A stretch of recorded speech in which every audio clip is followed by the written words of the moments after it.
साध्य सता। जय श्री कृष्ण चैतन्य प्रभु नित्यानंद, श्री अद्वैत गदाधर शिवासादि गौर भक्त वृंदा। हे कृष्ण करुणा सिंधु दीन बंधु जगतपते, गोपेश गोपिका कांता राधा कांता नमस्ते। तप्त कांचन गौरांगी राधे वृंदावनेश्वरी, वृषभानुसुते देवी प्रणमामि हरि प्रिये। मुखं करोति वाचालं पंगुं लंघयते गिरिं, यत्कृपातमहं वन्दे श्री गुरु दीनतारिणं। श्री चैतन्य ईश्वरं श्री परमानंद माधवम। हरे कृष्णा कृष्णा कृष्णा हरे हरे, हरे राम राम राम हरे हरे।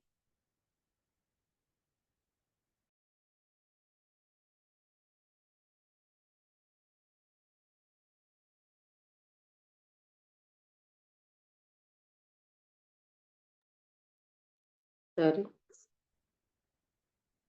हरे कृष्णा। तो आप सबके जब असत में सभी का स्वागत है। तो हमने पिछले क्लास में देखे थे हम लोग श्लोका, कि भक्त कौन कौन से हैं, भक्त कैसे, कौन से भक्त हैं और भगवान के पास कैसे आते हैं, कौन लोग हैं जो भगवान के आते हैं और भक्ति करते हैं। तो आज हम लोग देखेंगे दूसरा श्लोक में भगवद गीता का 12 अध्याय से देखेंगे कि भगवान के पास जो भक्त आते हैं उनके पास क्या क्वालिटीज है, भगवान के भक्त में कौन कौन से गुण हैं, और भगवान उन वैसे भक्त को अपना प्रिय मानते हैं, उनसे प्रेम करते हैं, ज्यादा प्रेम करते हैं। तो वैसे तो भगवान सबसे प्रेम करते हैं, हम तो भगवान के संतान हैं, सब बच्चे हैं उनके, तो भगवान हम सबसे प्रेम करते हैं। परंतु भक्तों के जो कुछ खास गुण हैं, जो भगवत गीता के 12वां अध्याय में भगवान ने अपने भक्तों के जो गुण हैं उसके बारे में बताया है। श्लोका 12.13 से लेकर 20 तक भगवान ने भक्तों के कुछ गुण बताए कि मेरे भक्त कैसे होते हैं, उनके अंदर क्या क्वालिटीज हैं।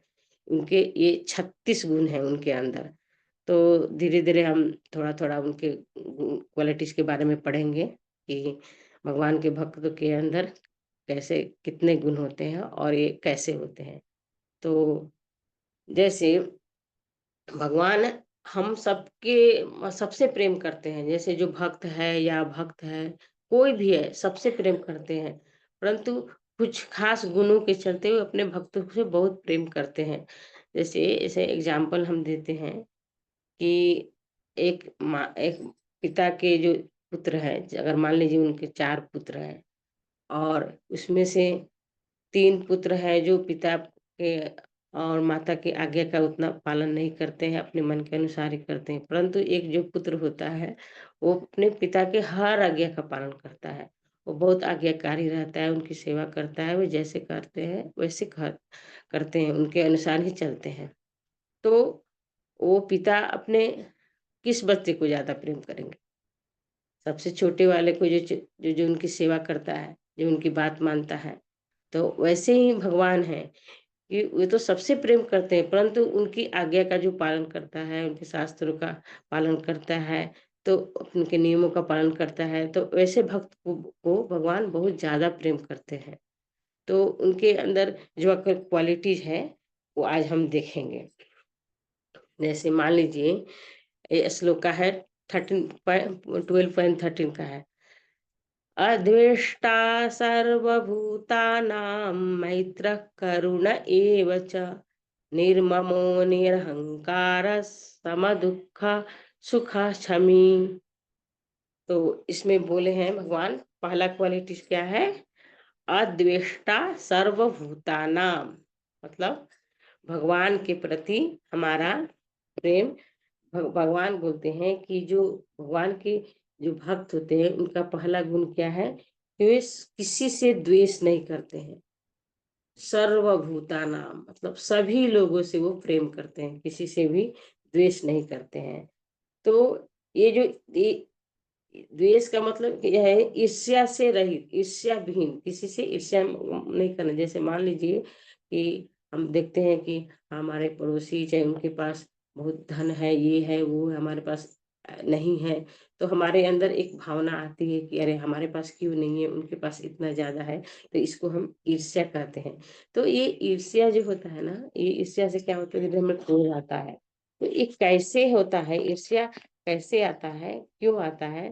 तो ये क्या है, इसका अज्ञानता के कारण, कि हमारे अंदर अज्ञानता न अज्ञानता है, कि हमको ये पता नहीं रहता है ना कि अ, ये हमारे अंदर, हमारे जीवन में जो कमी है, चाहे दुःख है, चाहे जो भी प्रॉब्लम्स हैं, इसका कारण कोई और नहीं है, हम खुद हैं, हमारा कर्म ही है। क्योंकि अ, भगवान ने सबको सब कुछ नहीं दिया है, किसी के पास पैसे ज़्यादा है, धन ज़्यादा है, कोई बहुत सुंदर है, कोई जिनके पास गरीब हैं, किनको तो खाने के भी लाले पड़ते हैं। तो सबको एक समान नहीं, सब लोग एक समान नहीं हैं। क्योंकि अ, हमारा कर्म ही इसका कारण मेन है, कि हमारे पूर्व जन्म के जो भी कर्म हैं, अच्छे-बुरे, उनके कारण हमारा जो परिस्थिति वर्तमान में जो स्थिति होती है, वो हमारा पिछले कर्म के अनुसार होती है। अगर ये हमको पता चले ना कि हमारे कर्म के कारण ही हमें ये दुःख है, या जो हम भी कमी है हमारे जीवन में, वो हमारे कर्म के कारण ही है, तो हम किसी के ऊपर आरोप नहीं प्रत्यारोप नहीं करेंगे, दोष नहीं लगाएँगे ना, और हमें किसी से ईर्ष्या भी नहीं होगा। क्योंकि ये अज्ञानता हमारे अंदर रहता है, इसके कारण हम दूसरे को मतलब दोषी ठहराते हैं। जब हमें ये ज्ञान हो जाएगा पूर्ण रूप से कि नहीं, इसका कारण तो हमारे अंदर ही है, हम इस कारण को बाहर ढूँढते हैं, बाहर के लोगों को दोषी लगाते हैं। लेकिन जब हमें ये पता चलता है कि नहीं, इसका कारण हम स्वयं हैं, हम खुद हैं, हमारे पिछले जन्म का जो कर्म है ना, उसके कारण हमारी ये स्थिति है। तो अगर ये हमको पता चलेगा ना, तो हमें किसी से द्वेष नहीं रहेगा। तो हमें द्वे और एक दूसरा महत्वपूर्ण एक और कारण है इसका, कि हमारा भगवान के प्रति जो हमारा है ना कनेक्शन अच्छा नहीं है, ठीक से नहीं है। हम भगवान से जब दूर रहते हैं, हम उनको याद नहीं करते हैं, तो क्या होता है ना कि हमें दूसरों के प्रति ईर्ष्या भाव ऐसा उत्पन्न होता है। जैसे उदाहरण जैसे मैं देती हूँ, कि अगर मान लीजिए कि हम कान में हेडफ़ोन या कुछ लगाकर कुछ काम कर रहे हैं, कुछ सुन रहे हैं, तो अगल-बगल दूसरे लोग अगर घर में कुछ हमें को कुछ भला या बुरा कुछ हमको लोग बोल भी रहे हैं, तो हमें पता नहीं चलता है कि लोग क्या बोल रहे हैं और क्या कह रहे हैं, हमें हमें सुनाई नहीं देता है, क्योंकि हम यहाँ एंगेज रहते हैं। हम यहाँ एंगेज रहते हैं, हमें सुनाई नहीं देता है। तो अ, इ उसी प्रकार जब हम भगवान से कनेक्शन रहेंगे, भगवान से जुड़े रहते हैं, तो हमें बाकी लोग क्या कर रहे हैं, भौतिक जगत में क्या हो रहा है, हमको उतना उसका ध्यान नहीं रहता है। क्योंकि हम स्पिरिचुअल में रहते हैं, अध्यात्म की ओर हमारा झुकाव रहता है, कि जैसे कोई भी अगर अच्छा टेस्ट अगर हमको जैसे पता चल जाता है, जैसे मान लीजिए कि चावल में कितने सारे अ, वैरायटी रहते हैं, कितने सारे प्रकार के चावल रहते हैं, लेकिन जो बासमती चावल एक रहता है ना, उसका टेस्ट अलग रहता है, स्वाद भी अच्छा रहता है। अगर अगर हमें वो टेस्ट, अगर हाईएस्ट टेस्ट अगर हमें पता चल जाता है, तो हमें उसके नीचे जो लोअर जो चावल है, जो कम मतलब क्वालिटी का है, तो वो खाने में हमें उतना इंटरेस्ट नहीं आएगा, क्योंकि हमको वो पता है कि हाँ, बासमती चावल का स्वाद इतना अच्छा है, तो हमें इसका कोई वैल्यू हम नहीं देते हैं। उसी प्रकार भगवान के जब हम जुड़ने लगते हैं, भगवान से हमारा जब कनेक्शन होने लगता है, तो हमें दूसरों के पास क्या है, क्या नहीं है, वो लोग हमारे बारे में क्या सोचते हैं, इससे हमको कोई फ़र्क नहीं पड़ता है। तो जैसे कि घर में ही मान लीजिए फैमिली में है, फैमिली मेंबर में सब लोग हैं, कोई घर के जो मुखिया ऑफिस जाते हैं, जो हेड है ऑफिस जा रहे हैं, अगर उनको ऑफिस में जाते हैं तो ऑफिस में कुछ प्रॉब्लम होता है या कुछ भी होता है, तो वो घर जब आते हैं, तो घर में खाना अच्छा बना है या नहीं बना है, या कुछ भी थोड़ा सा प्रॉब्लम होता है, वो चिल्लाने लगते हैं, क्योंकि उनको तो प्रॉब्लम ऑफिस में था, लेकिन वो उसका गुस्सा घर पे निकाल रहे हैं। प्रॉब्लम कहीं और रहता है, कहने का मतलब प्रॉब्लम कहीं और रहता है, प्रॉब्लम तो हमारे अंदर रहता है, लेकिन हम दूसरे के ऊपर चिल्लाते हैं, गुस्सा करते हैं। तो ये कारण हमको बाहर नहीं ढूँढना है, हमारे अंदर ही इसका कारण है। हम जो जो द्वेष करते हैं, जो जो भी करते हैं, वो हमारे इसका अंदर ही कारण है। इसलिए हमें दूसरे से कभी भी कंपेयर नहीं करना है और हमें ये सोचना है कि जो भी हमारे अंदर जो भी कमी है, वो हमारे कर्मों का ही फल है। और जब हमें ये पता चलता है, तो हम सबको है ना, किसी से हमारा द्वेष नहीं रहता है। जैसे जैसे इसका उदाहरण एक देती हूँ कि ये जो द्वेष है ना, इसका समाधान पहले मैं बताती हूँ कैसे करना। द्वेषता का जो समाधान क्या है, इसका समाधान क्या है।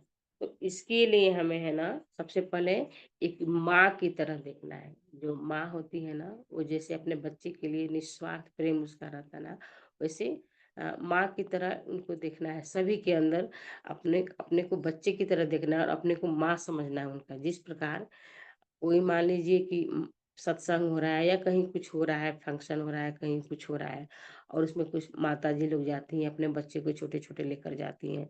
तो कुछ बच्चे उसमें शांति से बैठ के कुछ गेम खेल रहे हैं या पेंटिंग कर रहे हैं और अपने माता-पिता को डिस्टर्ब नहीं कर रहे हैं, किसी को डिस्टर्ब नहीं कर आराम से बैठे हैं। और कुछ बच्चे ऐसे भी होते हैं जो अम, शोर करते हैं, सबको डिस्टर्ब करते हैं, सुनने नहीं देते हैं कथा, ऐसा करते हैं। तो उससे जिनके बच्चे जो शांत बैठे हुए हैं, आराम से सुन रहे हैं, किसी को डिस्टर्ब नहीं कर जो उनकी माताजी जो है ना, वो दूसरे बच्चे को देखकर क्या बोलेंगी, जो बच्चे बदमाशी कर रहे हैं, तो क्या बोलेंगी कि देखो कैसे बच्चे को मैनर दिया है, कि ये कितना शोरगुल कर रहे हैं। तो उनके अंदर वो दूसरे के बच्चे को देखकर थोड़ा-सा ऐसा ईर्ष्या जैसा होने लगता है कि हमारे बच्चे तो कितने शांत बैठे हुए हैं, इनके बच्चे देखो कितना शोरगुल कर रहे हैं, क्या मैनर दिया है। परंतु जो जिनके बच्चे शोरगुल कर रहे हैं, वो क्या सोचेंगी कि अरे! बच्चे तो शोरगुल करेंगे ही, बच्चे नहीं करेंगे तो क्या बड़े करेंगे क्या? ऐसा सोचते हैं वो लोग। दोनों का सोच या डिफरेंट है। जिनके बच्चे शांत बैठे हैं, वो सोचेंगे कि बच्चों को उन्होंने मैनर नहीं दिया। और जिसके बच्चे शोरगुल कर रहे हैं, वो सोचेंगे कि अरे बच्चे हल्ला नहीं करेंगे, शोरगुल नहीं करेंगे तो क्या बड़े करेंगे क्या? ऐसा वो लोग सोचेंगे। तो यहाँ पर देखिए, जब हम ये जो पहली वाली जो माताजी हैं, जो बोल रही हैं कि बच्चे का शोरगुल करेंगे नहीं तो कौन करेगा? अगर वो ये दूसरे के बच्चों की माँ की तरह सोच अगर उनका हो जाए कि नहीं बच्चे तो करेंगे ही हैं, हल्ला तो करेंगे ही, ये हमारे हम बड़ों की तरह तो ये व्यवहार नहीं कर सकते ना, ये शांत नहीं बैठ सकते हैं। तो ये माँ की तरह अगर ये सोचेंगी ना कि चलो हमारे बच्चे चाहे जो शोरगुल कर रहे हैं बच्चे, सब बच्चे एक ही हैं, हम सब तो ऐसा द्वेष नहीं आएगा। हम सभी को समान भाव से देखेंगे। वैसे जैसे कोई बच्चा है कि मान लीजिए किसी बच्चे को नौजी आ रहा है, तो दूसरी किसी पड़ोसी के घर गई हैं, कोई माताजी है, उनके बच्चे हैं, उनके साथ में लेके गए, उनको नौजी आ रहा है, कोल्ड का सीज़न है, तो बोलेंगे कि देखो बच्चे का ध्यान नहीं देती है लापरवाह रहती है। विशेषकर हम लोग जब भक्ति में आते हैं, तो हम लोग को ज़्यादा कमेंट सुनने को मिलता है कि पूरा दिन ये भक्ति करती रहती है, सत्संग में ही रहती है, बच्चे का ध्यान नहीं देती है। ऐसे कोई भी काम करते हैं हम लोग, तो हमारे भक्ति के ऊपर ही उसका सब लोग कमेंट मारते हैं। तो ऐसे बोलते हैं कि देखो बच्चे को ध्यान नहीं दे रही है, इसको कुल रहा है, थोड़ा सत्संग करो, थोड़ा बच्चे पर ध्यान दो। तो जो माता हैं, वो ये नहीं सोचेंगी वो क्या बोल रही हैं, वो सीधे जाएँगी जिनके बच्चे हैं, वो उनका नाक साफ करेंगी, कोई कपड़े का भी इंतज़ार नहीं करेंगी, वो हाथ से लेकर उनका नाक साफ कर देंगी और फिर उसको अच्छे से साफ-सुथरा कर देंगी।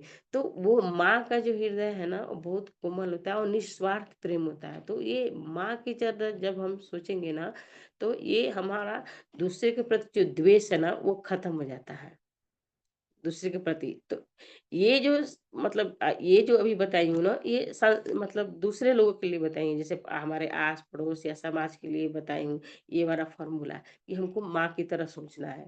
किसी के भी प्रति हमें माँ की तरह बन के निस्वार्थ भाव से उनको देखना है।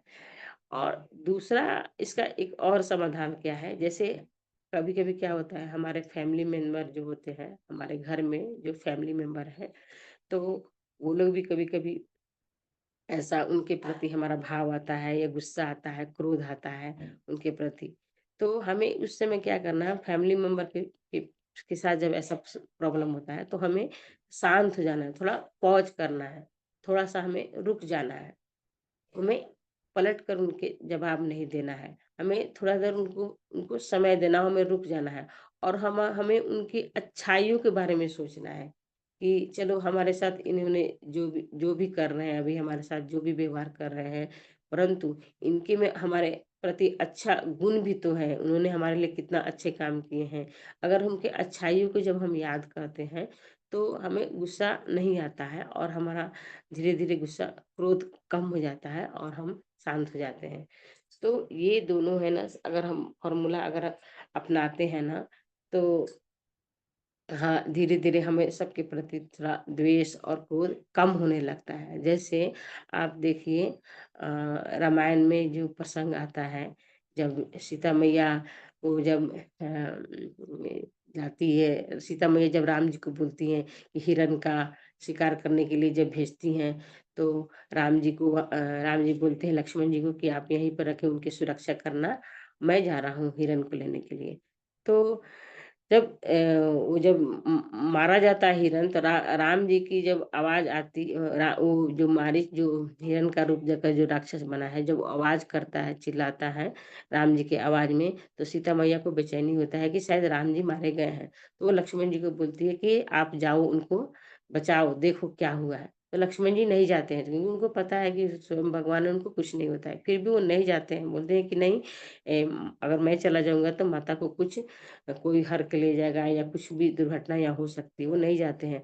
परंतु सीता मैया बहुत गुस्सा करती है, बहुत क्रोध करती है उनके प्रति कि तुम जाओ, तो आपको जाना ही है, आपको जाना है, आप जाओ।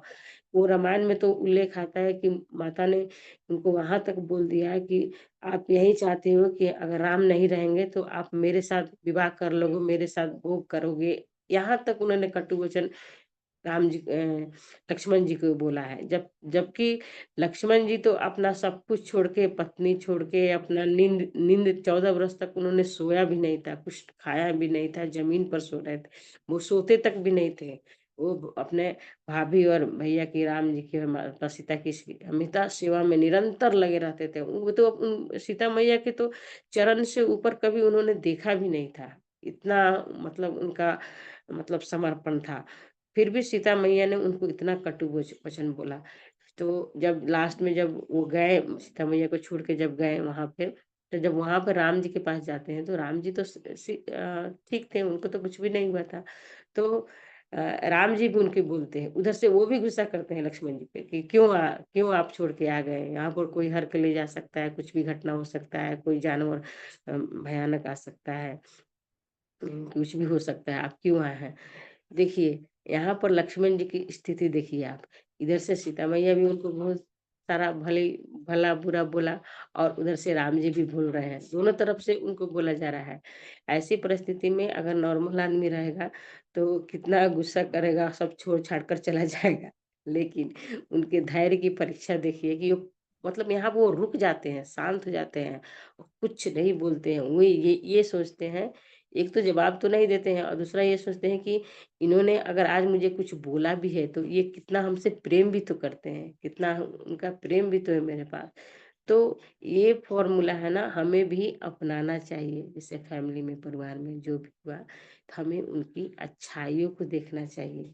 उनके बुरा अगर कुछ देर बोल रहे हैं, कुछ भी बोल रहे हैं, तो उसको थोड़ी देर हमको रोकना चाहिए, पॉज़ देना चाहिए, थोड़ा समय देना चाहिए और उनकी हमें अच्छाई को याद करना चाहिए। तो इससे हमारा समस्या का समाधान भी होता है और बाद में सब स्थिति भी धीरे-धीरे सभी नॉर्मल हो जाता है। तो ये पहला गुण हम लोग देखे हैं, अद्वेष्टा, मतलब किसी से द्वेष नहीं करना है। अब दूसरा आता है कि मैत्रः, अद्वेष्टा सर्वभूतानां मैत्रः करुण एव च। मैत्र, अब दूसरा सेकंड वाला गुण क्या है? मैत्रक। मैत्रक मतलब यहाँ मित्रता का भाव, मित्रता, सभी से मित्रता का भाव। यहाँ मित्रता का भाव, क्या कहने का मतलब है कि वैसी मित्रता नहीं, सांसारिक मित्रता में क्या होता है ना, कि जैसे हमारा गुण है तो दूसरे में भी सेम गुण है। जैसे हम गाना गाते हैं तो वो भी गाते हैं।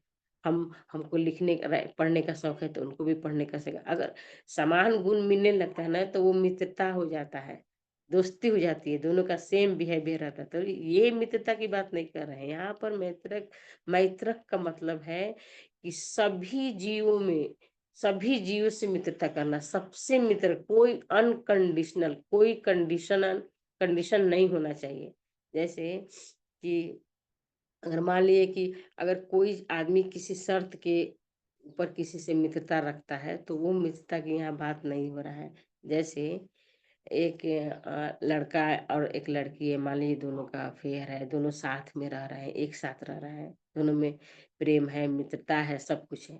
कुछ दिन दोनों साथ में रहते हैं, फिर दोनों की शादी नहीं हो ही रहती है, लेकिन कुछ दिन धीरे-धीरे बीतने के बाद वो लड़की बोलती है लड़के से कि अब हमें शादी करना है। तो और शादी करने का मतलब क्या हुआ कि हाँ, उनके पूरा फैमिली को भी एक्सेप्ट करना है और एक दूसरे को फैमिली को पूरा एक्सेप्ट करना है। फिर लड़का यहाँ उसको म मना करता है कि नहीं अभी हम नहीं करेंगे, क्योंकि उसको पता है कि शादी करने के बाद हमारी रिस्पॉन्सिबिलिटी कितना बढ़ जाती है। हमें पूरे दोनों परिवार को देखना रहता है। तो फिर वहाँ पर वो मुकरने लगता है। तो ये मित्रता नहीं हुई, ये तो स्वार्थवश मित्रता हुई हो गई। क्योंकि उसको सिर्फ़ लड़की से प्रेम था, बाकी उसके सगे-संबंधी जो है उससे उसको मित्रता नहीं है। यहाँ हमें क्या है ना, सभी से सभी जीवों के से हमें समान रूप में प्रेम करना है, समान रूप में सबसे मित्रता करना है।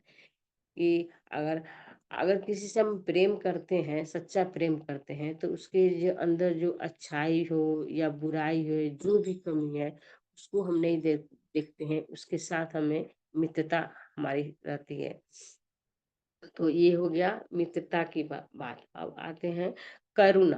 करुणा करुणा में क्या है कि करुणा मतलब दया, सारे जीवों पर दया, सब समस्त जीव, समस्त जीवों पर दया। वो चाहे वो चींटी हो, कॉकरोच हो, मच्छर हो, जो भी हो। जैसे हमारे घर में क्या होता है, कभी कभी कॉकरोच हो जाते हैं, मच्छर हो जाते हैं, चींटी हो जाते हैं, तो लोग ऐसा हीट जला के उसको मार देते हैं। तो हमें ऐसा नहीं करना चाहिए, क्योंकि उसमें भी आत्मा है, उसको भी दर्द होता है।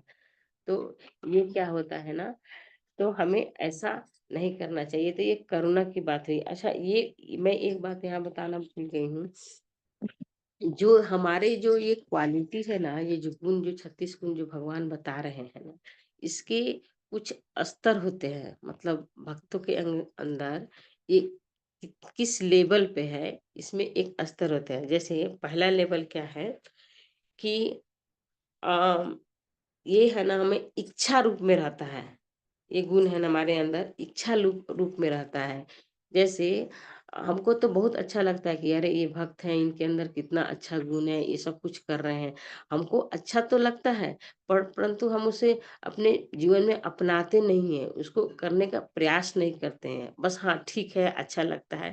तो ये पहला स्तर हो गया कि हाँ, हमें करना चाहिए, ये अच्छा लगता है, बस ये। और दूसरा स्तर क्या है? दूसरा स्तर में है कि अभ्यास के रूप में, जैसे भक्त क्या करते हैं, जब हम देखते हैं कि ये सब जो गुण भगवान बता रहे हैं, जो भी गुण हैं, तो उसको हम अभ्यास करते हैं अपने जीवन में लाने के लिए।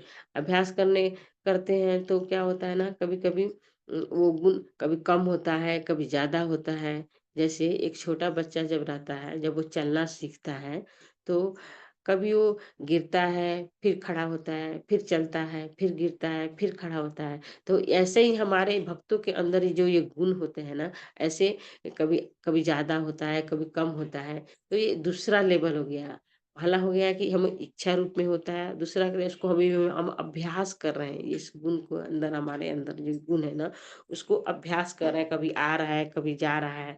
और दूसरा क्या है, तीसरा क्या है कि विपरीत परिस्थिति में है ना, ऐसे तो नॉर्मल जब हम रहते हैं, सब कुछ है अच्छा चलता है, तो ये गुण हमारे अंदर सब ठीक रहता है, सब उसको फॉलो करते हैं। जब भी कभी-कभी क्या होता है ना, ये परिस्थिति जब विपरीत हो जाती है ना, या कभी ज़्यादा दुःख हो जाता है या ज़्यादा खुशी होता है ना, तो ये गुण हमारे अंदर से कभी-कभी है ना, चले जाते हैं।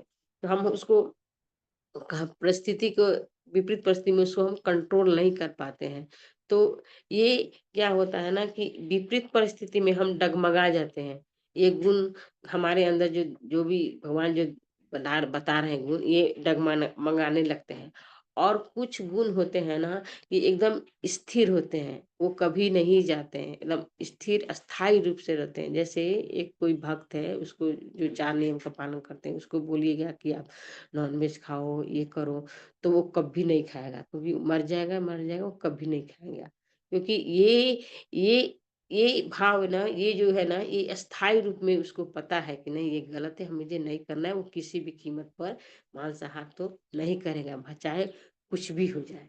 तो ये जो स्थिति है ना, ये 4 स्थिति है भक्तों के अंदर, ये जो गुण की स्थिति है ना, वो 4 स्थिति है। तो हम फिर आगे पूछ रहे हैं करुणा, करुणा पर बात कर रहे थे ना, तो वही बता रहे हैं कि जो भी मच्छर जीव जो भी है ना, हमें उसको मारना नहीं चाहिए, सब पर प्रेम के भाव रखना चाहिए, क्योंकि ये सब अपने कर्मों के कारण ही, ये जो 84 लाख जो योनियां होती है ना, इसमें कीट पतंग मच्छर जितने भी जीव है ना, ये सब भगवान द्वारा बनाए गए हैं, सब उनकी रचना है। तो हमें समूह सबों के ऊपर करुणा भाव रहना चाहिए, दया करुणा की भाव, इनको हमें मारना नहीं चाहिए, बिल्कुल भी नहीं मारना चाहिए। हाँ, अगर हमारे घर में कुछ गंदगी के कारण कॉकरोच मच्छर आ जाते हैं, तो हमको सफाई अच्छे से रखना चाहिए, घर अपने से क्लीन रखना चाहिए, ना कि हीट लाके उन सबको मार देना चाहिए। ऐसा तो बिल्कुल भी नहीं करना चाहिए। हाँ, अगर अनजाने में जैसे झाड़ू लगाते समय हमारे पैरों के नीचे कुछ चींटी या कुछ ऐसे मर जाते हैं, तो वो तो पाप नहीं है, क्योंकि वो अनजाने में हमसे हो जाती हैं। लेकिन हमको जानबूझ के ऐसा नहीं करना चाहिए, जीव को हत्या नहीं करना चाहिए। क्योंकि हम देखते हैं कि जैसे मैं एक छोटा-सा एग्ज़ाम्पल बताती हूँ। हमारे घर में मैं एक दिन ऐसे झोल झाड़ रही थी, साफ़ कर रही थी, तो एक छोटा-सा वो मकड़ी होता है ना, छोटा मकड़ी, वो भागने लगा। थोड़ा-सा बड़ा था, तो मैं उसको ऐसे-ऐसे भगा रही थी। मेरे प्रभुजी ने देखा, वो दौड़ के आए और झाड़ू लेके उसको ऐसे-ऐसे मारने की कोशिश कर रहे हैं, मतलब उसको जान से मारना चाहते थे। तो मैं उसको उनको मना की कि मत मारिए, मत मारिए। फिर भी नहीं, नहीं, नहीं ये बच्चा देगा, फिर और ज़्यादा हो जाएगा, पूरा गंदगी फैलेगा। अब भगवान की लीला देखिए, मैं सोची काश ये बच जाता, मैं ऐसा सोच रही थी। तब तक वो हमारे हॉल में ना एक राधा कृष्ण का फ़ोटो है, तो वो क्या किया ना, भगवान के फ़ोटो के पीछे छुप गया। पकड़ा जाके फोटो के पीछे छुप गया। अब तो वहाँ पर झाड़ू तो लगा नहीं सकते, तो मैं मुझे तो बहुत हँसी आया। हम बोले कि देखो वो भगवान की शरण में चले गए, अब कैसे मारोगे? अब मार लो। तो वो भी हँसने लगे। तो देखिए भगवान भी चाहते हैं कि नहीं, ये जीव की हत्या लोग नहीं करें। ये कितना, मतलब मैं छोटा-सा उदाहरण दी हूँ कि कैसे भगवान की शरण में गया, वो बच गया। तो इसलिए हमें सभी जीवों पे करुणा करना चाहिए।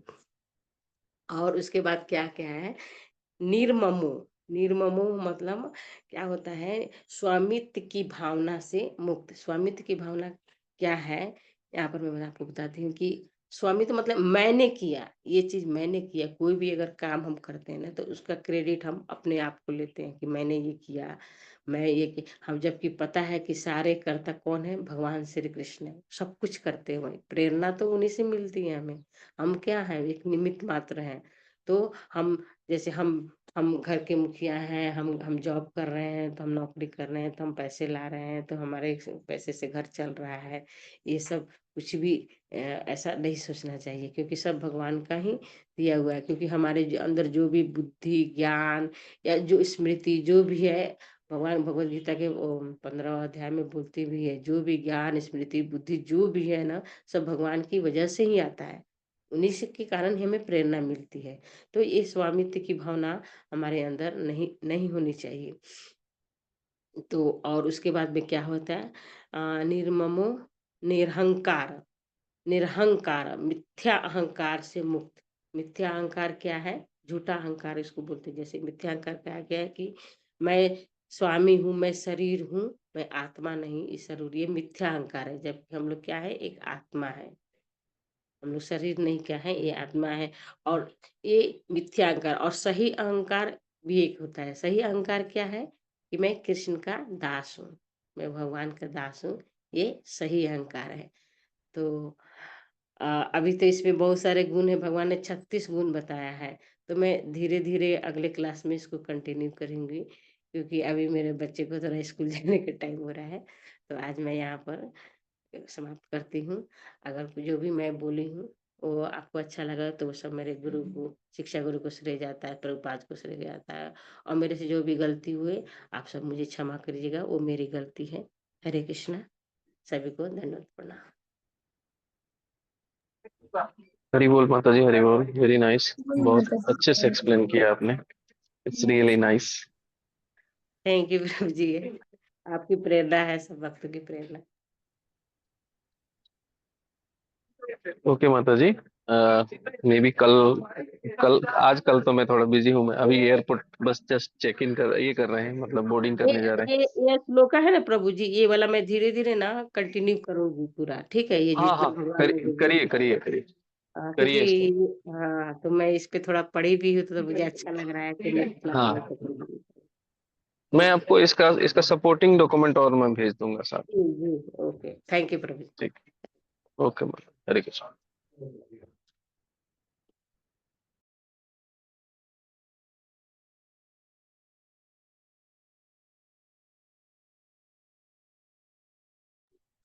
हरे कृष्णा। प्रभु जी कोई क्वेश्चन है तो ले लीजिए।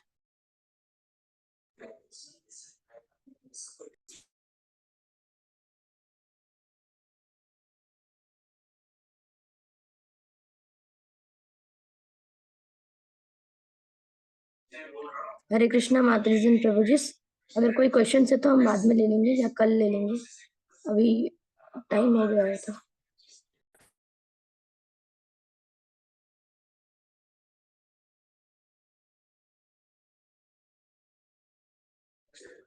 हरे Krishna, thank you so much for joining today's class. Thank you so much. Have a nice day.